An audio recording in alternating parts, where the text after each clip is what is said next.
Hi friends, ಈ ದಿನ ಮಾವಿನಕಾಯಿ ಚಿತ್ರಾನ್ನ ಮಾಡೋ ವಿಧಾನ ನೋಡೋಣ. ಒಂದು ಮಾವಿನಕಾಯಿ ತೊಗೊಂಡಿದ್ದೀನಿ, ಕೊತ್ತಂಬರಿ ಸೊಪ್ಪು, 5ರಿಂದ 6 ಹಸಿಮೆಣಸಿನ್ಕಾಯಿ, ಬೆಳ್ಳುಳ್ಳಿ, ಸಾಸಿವೆ, ಜೀರಿಗೆ, ಶುಂಠಿ, 1-2-3 ಒಣಮೆಣಸಿನ್ಕಾಯಿ. ನೆಕ್ಸ್ಟು ಮಾವಿನಕಾಯಿ ಮತ್ತು ತೆಂಗಿನಕಾಯಿ ತುರಿದಿಟ್ಕೊಂಡಿದ್ದೀನಿ. ಇವಾಗ ಮಾಡೋ ವಿಧಾನ ನೋಡೋಣ. ಒಂದು ಜಾರ್ ತೊಗೊಂಡಿದ್ದೀನಿ.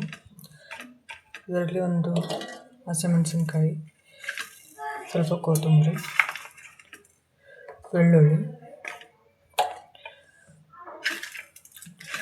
ಸಾಸಿವೆ, ಜೀರಿಗೆ ಮತ್ತು ಶುಂಠಿ ಇವು 3 ಮಿಕ್ಸಿ ಹಾಕ್ತಿದ್ದೀನಿ.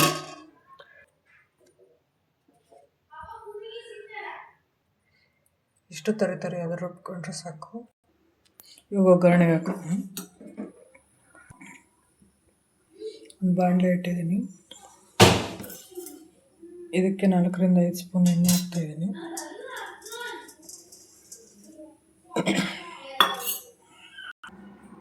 ಎಣ್ಣೆ ಕಾದಿದೆ. ಕಡಲೆಬೇಳೆ, ಶೇಂಗಾ ಬೀಜ ಹುರಿತಾ ಇದ್ದೀನಿ.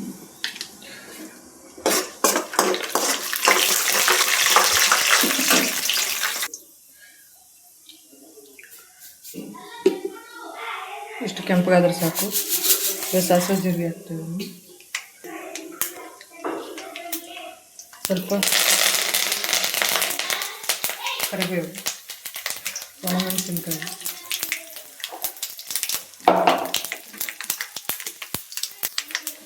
ಈಗ ಪೇಸ್ಟ್ ಮಾಡಿರೋದು ಹಾಕ್ತಾಯಿದ್ದೀನಿ. ಹಸಿಮೆಣಸಿನ್ಕಾಯಿ, ಬೆಳ್ಳುಳ್ಳಿ,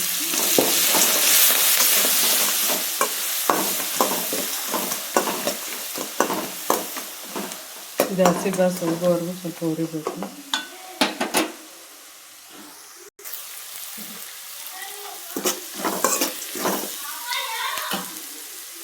ಈಗ ಸ್ವಲ್ಪ ಅರಿಶಿನ ಪುಡಿ,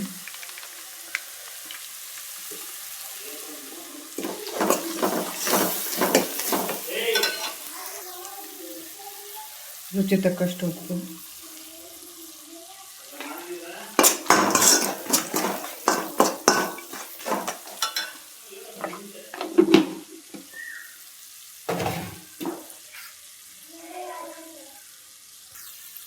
ಇವತ್ತು ತುರಿದಿರುವಂಥ ಮಾವಿನಕಾಯಿ ಹಾಕ್ತಾಯಿದ್ದೀನಿ.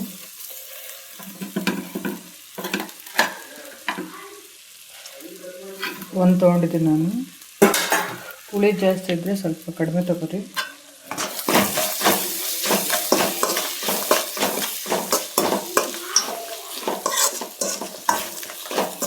ಇದು ಒಂದು ಸ್ವಲ್ಪ ಫ್ರೈ ಆದರೆ ಸಾಕು.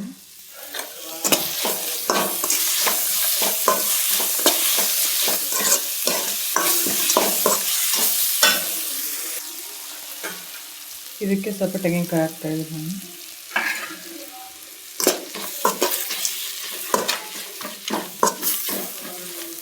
ಇವಾಗ ಗೊಜ್ಜು ರೆಡಿ ಆಯಿತು ಮಾವಿನಕಾಯಿದು. ಇದಕ್ಕೆ ರೈಸ್ ಹಾಕಿ ಮಿಕ್ಸ್ ಮಾಡೋಣ.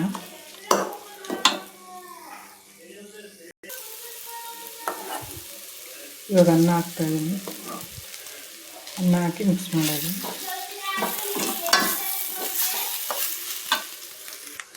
ನೋಡ್ರಿ, ಬಿಸಿ ಬಿಸಿ ಮಾವಿನಕಾಯಿ ಚಿತ್ರಾನ್ನ ರೆಡಿ ಆಯಿತು. ಸ್ವಲ್ಪ ಕೊತ್ತಂಬರಿ ಸೊಪ್ಪು ಹಾಕೋಣ. ಸ್ವಲ್ಪ ಕೊತ್ತಂಬರಿ ಸೊಪ್ಪು. ಬಿಸಿ ಬಿಸಿ ಮಾವಿನಕಾಯಿ ಚಿತ್ರಾನ್ನ ರೆಡಿ. Thank you.